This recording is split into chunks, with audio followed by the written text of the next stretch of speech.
A brand new project by an unelected Trump administration official is backfiring for being wildly tone deaf and offensive. And it's really something you have to see to believe. It's a cabinet official sending a message to a country at war that country didn't exactly ask for. It's a new YouTube reality show that will follow Donald Trump's transportation secretary, a guy named Sean Duffy, as he and his family get in their car and travel around the country with the mission of, quote, understanding America. It's drawing criticism for how wildly out of touch with America it really is, with gas prices at more than $4.50 a gallon, largely because of Donald Trump's war with Iran. But this guy, this official, Mr. Duffy, in these highly produced videos, encourages all Americans to, quote, gas up the car and take a road trip of their own.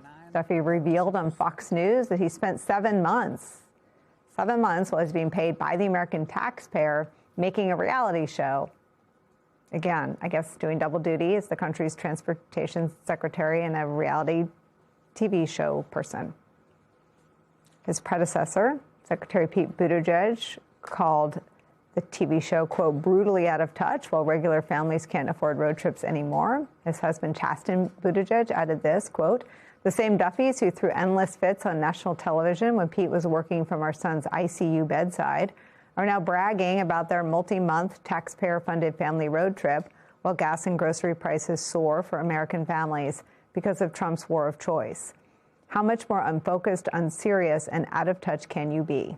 Joining me at the table, Norm Eisen. He served as special counsel for ethics and government reform in the White House under President Barack Obama and was co-counsel for the House Judiciary Committee during the first impeachment and trial of Donald Trump. He's now a senior fellow at Brookings and the executive chair of Democracy Defenders Fund. Melissa is still here. It's always amazing to me, and it will never feel normal, that we have to distinguish between the first and second impeachment.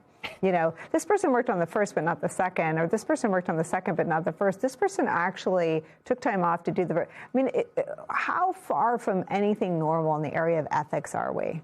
I think you have to look back to the Roman Empire and the days of Nero to find a precedent. Nicole, when I was the White House ethics czar, I wouldn't let Barack Obama refinance his modest family home in Chicago because he was regulating the banks in the time of the Great Recession. So the profit taking that we've seen has been staggering here. Sometimes it's direct. We know that the Gulf nations are pouring countless hundreds of millions of dollars into Trump-linked businesses. We've done a series of exposés and complaints on that at the Democracy Defenders Fund. And then it's indirect. We were talking on the break on things like Donald Trump slapping his name on the Kennedy Center. I'm suing to personally scrape the name off the Kennedy Center.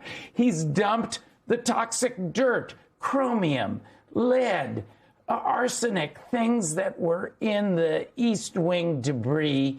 He's dumped those in a public park in D.C. We're suing to deal with that. So those kinds of vanity projects, as well as the profit-taking, make this the most corrupt administration in American history. What is your sense of how much people care? I think they care a lot.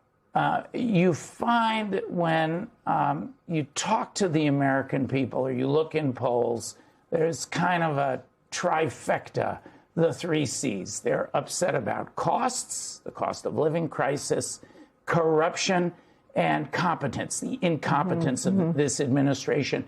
And I think you see that the corruption, Donald Trump is taking the money out for himself. Literally. And his cronies in and outside of government. Another thing we've led on is supporting the state AGs, encouraging them, block the Paramount Warner's merger. We've just gone over 5,000 from movie stars down to the working people in Hollywood, begging the AGs, and the AGs are listening.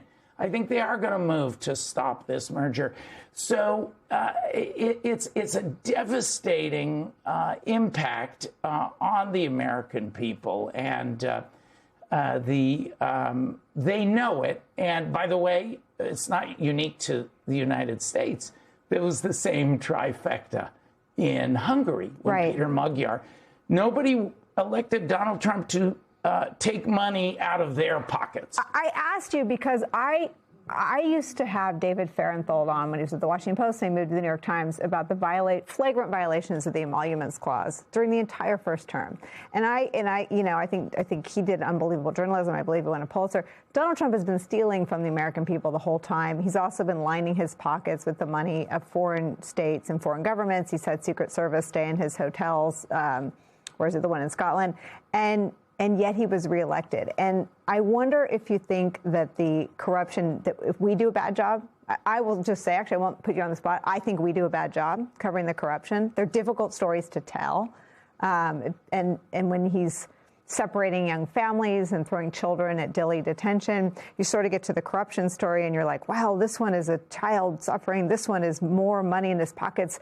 I can only, so I think we're failing. But I think the other thing is the trifecta that you talked about. Just talk about the toxic combination politically and historically when a population is suffering economically and their leader is getting fat and rich. Well, it is tough with any individual corruption story, given the sheer level of crisis. But I feel like that helps him, right? Because there's so much. But it accumulates after a while. Yeah. And people do get an idea. And you do see when you look at the crosstabs of the polls that the American people understand that this is not normal, that they don't like it, and they associate it.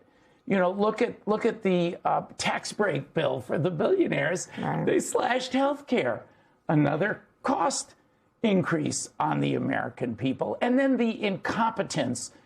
Why there's a form of corruption going into Iraq to satisfy his vanity, and the impact it has on the cost of gasoline. So it does start to get through. And I will say, I think of it as going in the corruption category, and it has made a huge impact on the American people.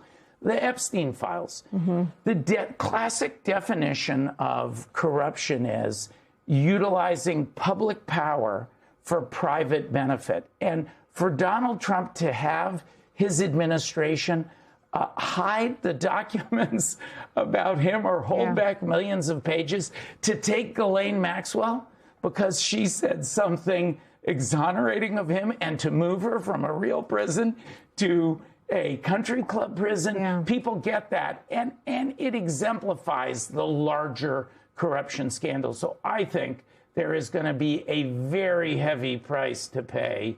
And there already has been at the polls, where you see Democrats outperforming or winning by double digits in hundreds of key races so far.